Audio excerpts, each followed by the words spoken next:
605e journal de bord. Bonjour Jean-Marie Le Pen. Bonjour. L'époque est marquée par l'apparition de mots à la mode. Il y avait résilience, maintenant il y a présentiel. Vous savez ce que c'est que le présentiel? Présentiel. Alors ce n'est pas la présence réelle de l'Eucharistie, Non. C'est le fait d'assister physiquement à un événement comme un cours en fac par exemple, ce qui est de plus en plus rare, et en tout cas de plus en plus espacé. Donc on appelle ça le présentiel par opposition au télétravail, voyez-vous? C'est ça. Mais ça pose aussi la question, à propos des universités, de l'état d'esprit actuel des étudiants et des jeunes en général. Il semble que cette fois, la situation se dégrade fortement. Alors, est-ce qu'on exagère en plaignant cette jeunesse, ou bien est-ce qu'au contraire, vous pensez que les choses deviennent sérieuses? Je pense qu'il y a un problème, mais je pense quand même que la jeunesse d'un pays occidental normal doit être capable de surmonter ce genre d'épreuve, parce que si elle n'est pas capable de surmonter ce genre d'épreuve, elle ne pourra pas surmonter celle qui, probablement plus grave, se profile à l'horizon. Donc, je pense que ses prédécesseurs ont vu pire. Vous pensez que vous risquez pas d'être accusé une fois de plus de relativiser la souffrance des autres? Non, je ne relativise pas, mais enfin j'ai été moi-même étudiant, dirigeant étudiant, et par conséquent, je sais ce que c'est que la condition étudiante et combien la situation actuelle peut aggraver les inconvénients de cette situation. Mais tout de même, ce n'est quand même pas tout à fait les mêmes problèmes que ceux que pouvait poser la guerre, par exemple. Alors nous allons revenir sur les questions du confinement. Vous avez remarqué tout de même ce qui se passe par exemple en Hollande, qui est plutôt un pays réputé tranquille, ou ce qui s'est passé dans plusieurs régions d'Allemagne, c'est-à-dire des réactions populaires de refus des contraintes qui tournent quelquefois à l'émeute. Ça a été le cas en Hollande en particulier.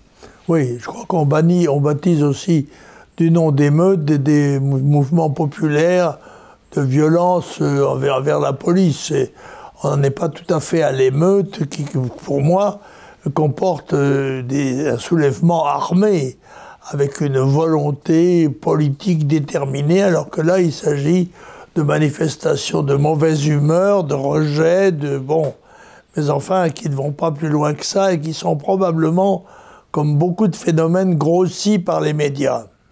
Alors, ça peut paraître anecdotique, vous avez entendu parler de ce restaurateur à Nice qui a violé les consignes actuelles, ouvert son établissement pour un déjeuner réunissant une cinquantaine de personnes, sans précaution particulière ni mesure barrière. Le soir même, il s'est retrouvé en garde à vue, en particulier parce qu'il employait, paraît-il, un cuisinier clandestin irrégulier en France.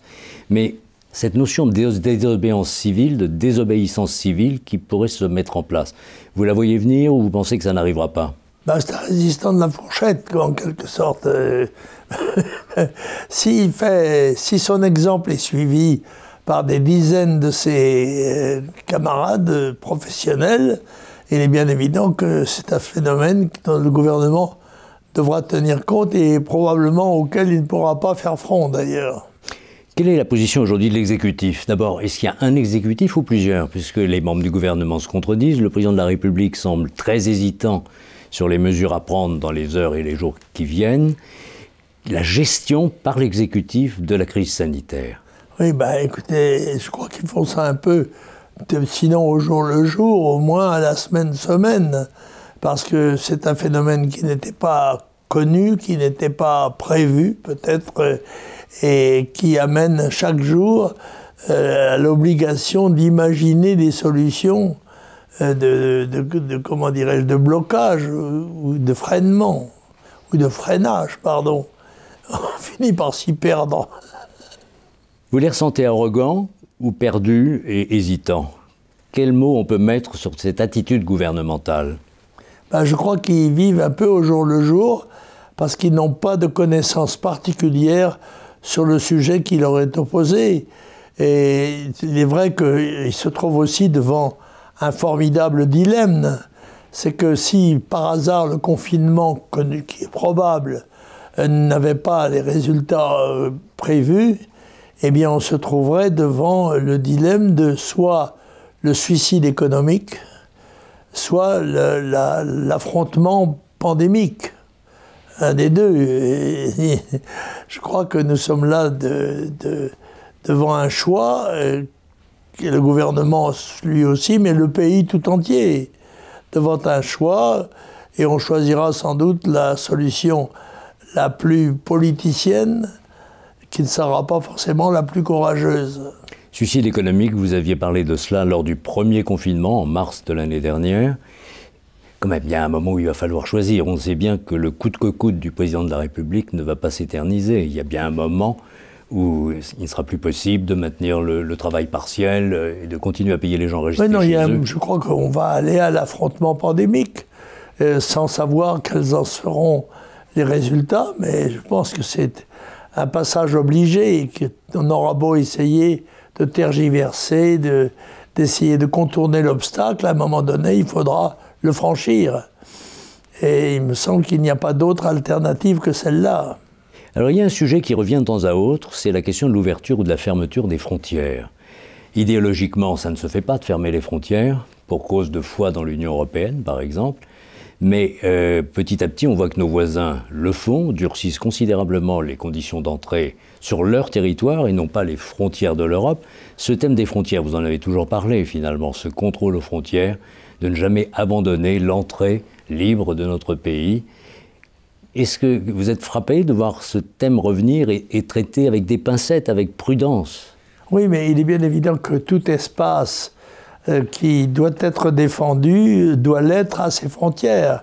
Alors nous avons, nous, des frontières traditionnelles, enfin nous avions en tous les cas des effectifs de contrôle qui ont été malheureusement considérablement amoindris, mais on en revient à défendre les espaces qui sont différents les uns des autres. Les modes de vie, même au sein de l'Union européenne, ne sont pas les mêmes dans tous les pays. Et par conséquent, on est dans le cas du archétypique de la nécessité d'une réaction nationale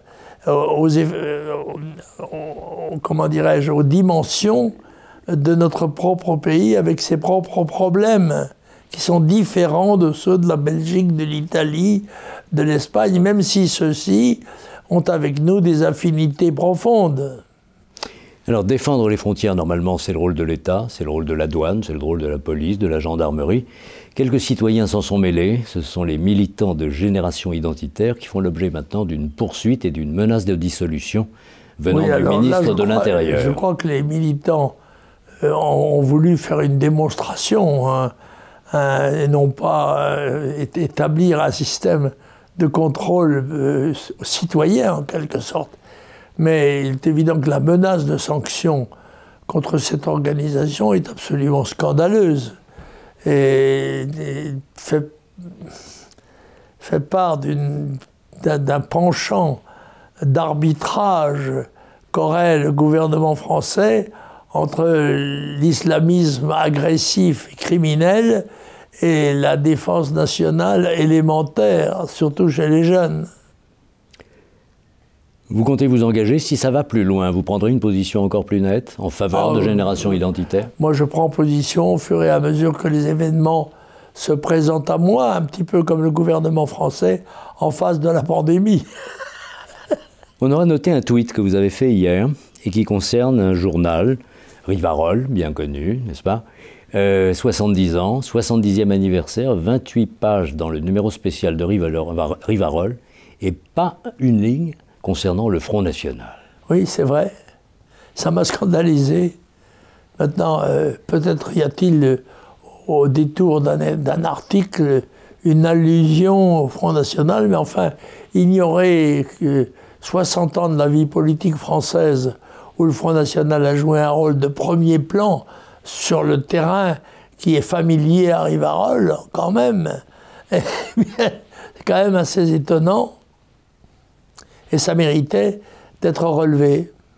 Pas de lecture cette semaine, nous en parlerons la semaine prochaine. Absolument. Et nous en avons pourtant en réserve. Merci Jean-Marie Le Pen. Au revoir.